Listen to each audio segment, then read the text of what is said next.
ചില ആൾക്കാരെ കാണുന്നത് ഇതേപോലെ ആയിരിക്കും. കഴുത്തിലൊരു സപ്പോർട്ട്, നടുവിലൊരു സപ്പോർട്ട്, ഇടുപ്പ് ശരിയാക്കാനായിട്ട് സപ്പോർട്ട്, മുട്ടിൻ്റെ അവിടെ സപ്പോർട്ട്. ഇത് ശരിക്കും ആവശ്യമാണോ അല്ലയോ? ഇതിന് എത്ര ആവശ്യമുണ്ട്? എത്ര നാൾ നമ്മൾ യൂസ് ചെയ്യണം? എന്തോരം നമുക്ക് ഇതിന്റെ സപ്പോർട്ട് തേടാം? ഇതെല്ലാം നമ്മൾ ഡീറ്റെയിൽ ആയിട്ട് സംസാരിക്കുന്നുണ്ട്. ഓരോരോ സെഗ്മെന്റ് വെച്ചിട്ട് തന്നെ എക്സ്പ്ലെയിൻ ചെയ്യുന്നുണ്ട്. അഭിഷേക് ഇപ്പോൾ ഒരു പെഡലിയായി. ഓക്കെ, ഈ പെഡലി എന്ന് പറയുന്നത് ഇത് എല്ലാവരും കണ്ടിട്ടുണ്ടാവും. ഒരു നെക്ക് കോളറാണ്, നെക്ക് സപ്പോർട്ടാണ്.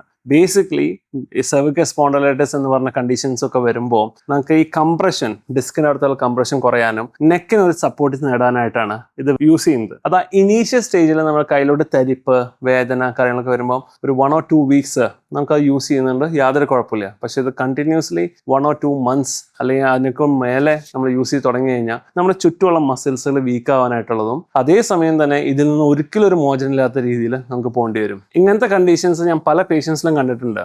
ഇത് നമ്മൾ ഒന്ന് മനസ്സിലാക്കുക, ദാറ്റ് എപ്പോഴും ഒരു സപ്പോർട്ട് തേടുന്നത് അത്ര നല്ലതല്ല. നമുക്ക് ആ ഇനീഷ്യൽ സ്റ്റേജിൽ പെയിൻ ഒന്ന് കുറയ്ക്കാനും എക്സസൈസ് ചെയ്ത് സ്ട്രെങ്ത് നേടുമ്പോൾ ഇതിന്റെ എഫക്റ്റ് എത്രയും പെട്ടെന്ന് മാറിയില്ലെങ്കിൽ നമുക്ക് ആ വീക്ക്നെസ് സംഭവിക്കും. ഇല്ല, സ്ട്രെങ്തനിങ് എക്സസൈസ് ഇല്ല, ഒരു രീതിയിലും നമ്മൾ എക്സസൈസോ കാര്യങ്ങൾക്ക് കോൺസെൻട്രേറ്റ് ചെയ്യാണ്ട് ഇതിന്റെ സപ്പോർട്ടിലാണ് നമ്മൾ കംപ്ലീറ്റ്ലി നിൽക്കണമെങ്കിൽ ഇവൻച്വലി മസിൽ ലോസ് സംഭവിക്കും. ഇതിന്റെ സപ്പോർട്ട് തീരുമ്പോൾ വേറെ മാർഗമില്ലാതെ ചിലപ്പോൾ സർജറിയിലോട്ടും പോകേണ്ടി വരും. സോ അതൊന്ന് ശ്രദ്ധിക്കുക.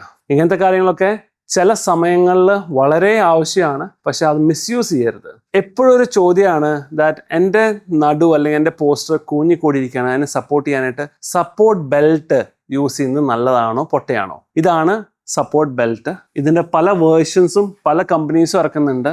ഇത് നമ്മൾക്ക് കൂഞ്ഞിനെ സ്ട്രോങ് ആക്കാൻ വേണ്ടിയിട്ട്, പിടിച്ചെടുത്താൻ വേണ്ടിയിട്ടാണ് ഈ സംഗതി. അപ്പം കൂഞ്ഞി പോകുന്നത് എന്തുകൊണ്ടാണ്? നമ്മുടെ ബാക്ക് മസിൽസ് വീക്ക് ആവണോണ്ടാണ്. ഇതിനെ ആ മസിൽസിന് ഒരു സമയം വരെ വീക്ക് ആയതുകൊണ്ട് നമുക്ക് പെയിനോ ഡിസ്കംഫർട്ടോ അല്ലെങ്കിൽ എക്സസൈസ് ചെയ്യാനോ ബുദ്ധിമുട്ടുണ്ടെങ്കിൽ ആ ഒരു സമയം നമുക്ക് കവർ ചെയ്ത് കിട്ടാൻ വേണ്ടിയിട്ട് വേണമെന്നുണ്ടെങ്കിൽ ഇത് യൂസ് ചെയ്യാം. അത് കഴിഞ്ഞ വശം തന്നെ വിച്ച് ഇസ് ഒരു 1 month അല്ലെങ്കിൽ ഒരു 2 weeks to 3 weeks അത് കഴിഞ്ഞാൽ ഈ സപ്പോർട്ട് എത്രയും പെട്ടെന്ന് ഊരണം. അത് കഴിഞ്ഞ് നമുക്ക് നാച്ചുറൽ ആയിട്ടുള്ള നമ്മുടെ മസിൽസിന്റെ സ്ട്രെങ്ത് ഡെവലപ്പ് ചെയ്തിട്ട് വേണം നമുക്ക് മുന്നോട്ട് പോകാനായിട്ട്. അതില്ലെങ്കിൽ ഡെഫിനറ്റ്ലി ഇതിൻ്റെയും സപ്പോർട്ട് നിൽക്കുമ്പോൾ അടുത്തത് എന്ത് എന്നൊന്നും ചിന്തിക്കുന്നത് നന്നായിരിക്കും. ഞാൻ ഫ്രീക്വൻ്റ് ആയിട്ട് എനിക്ക് കിട്ടുന്ന ചോദ്യങ്ങളാണ് അല്ലെങ്കിൽ കണ്ടുവരുന്നതാണ് ദാറ്റ് ഇത് യൂസ്ഫുൾ ആണോ അല്ലയോ? യൂസ്ഫുൾ ആണ് ടു എ സർട്ടൻ പീരീഡ്. ഒരു സർട്ടൻ പീരീഡ് വരെ നമുക്ക് ഡെഫിനറ്റ്ലി എഫക്റ്റീവായിട്ട് തോന്നും, അതിൻ്റെ സുഖവും നമുക്ക് കിട്ടും. പക്ഷെ അത് ജീവിതകാലം മൊത്തം യൂസ് ചെയ്യാൻ തുടങ്ങി കഴിഞ്ഞാൽ ഇതിൻ്റെ after effects will be A bit more different. അപ്പം ചിന്തിക്കുക ആൻഡ് ബി സ്മാർട്ട് ഹിയർ. അപ്പോൾ ഇതാണ് നമ്മുടെ ബാക്ക് സപ്പോർട്ടിനുള്ള ബെൽറ്റ്. ഇപ്പോൾ ഓൾവേസ് നമുക്ക് ഈ ബാക്ക് സപ്പോർട്ടിൽ ഈ ലംബാർ ഏരിയയിലായിരിക്കും നമുക്ക് സ്ട്രെയിൻ ഉണ്ടാവുക. അതിനെ സപ്പോർട്ട് ചെയ്യാനായിട്ട് ഒരു തിക്ക് പാഡ് ഉണ്ട്. പക്ഷെ അതെന്താ നടക്കണതെന്ന് വെച്ച് കഴിഞ്ഞാൽ കൈ ഒന്ന് റേസ് ചെയ്യും, ഇവിടെ നിന്ന് ഒരു ബെൽറ്റ് വന്നു അബ്ഡോമിനൽ ഏരിയയിലേക്ക്, അതേപോലെ തന്നെ അബ്ഡോമിനൽ ഏരിയയിൽ ഇവിടെ നിന്ന് ബെൽറ്റ്. ഇങ്ങനെ ഒരു ബെൽറ്റ് വരുമ്പോൾ എന്താ ഗുണം എന്ന് വെച്ച് കഴിഞ്ഞാൽ ഒരു കംപ്രഷൻ വന്നു, അബ്ഡോമിനൽ ഏരിയയിലും അബ്ഡോമൻ മസിൽസിനും ഒരു കംപ്രഷൻ വന്നു, അതേപോലെ തന്നെ ബാക്കിൽ ഒരു കംപ്രഷൻ വന്നു.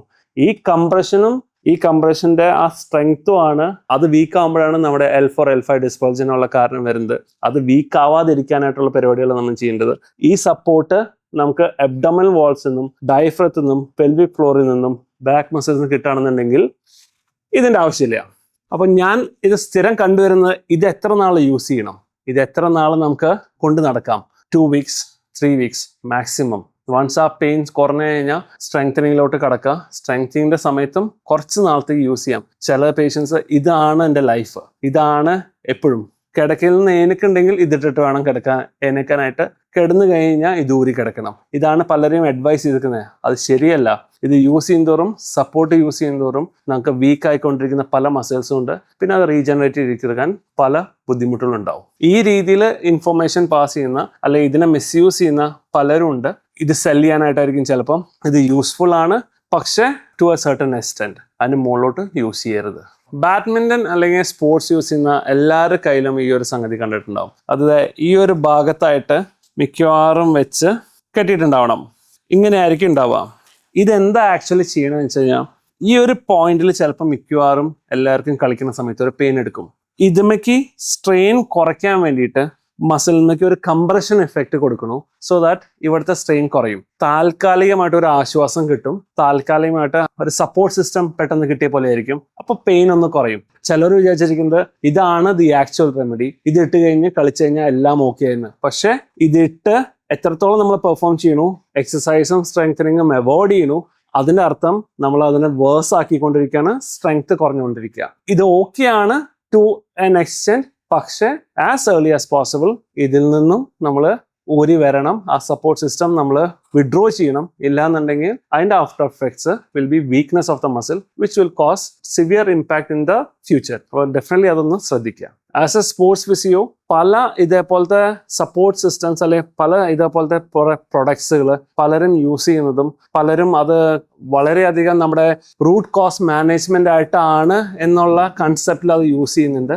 ഇതെല്ലാം അതിൻ്റെ കാര്യങ്ങൾ ഡീറ്റെയിൽ ആയിട്ട് നമ്മൾ ഓരോരുത്തരും പറഞ്ഞിട്ടുണ്ട്. ഡെഫിനറ്റ്ലി നോക്കാം and understand, B smart here.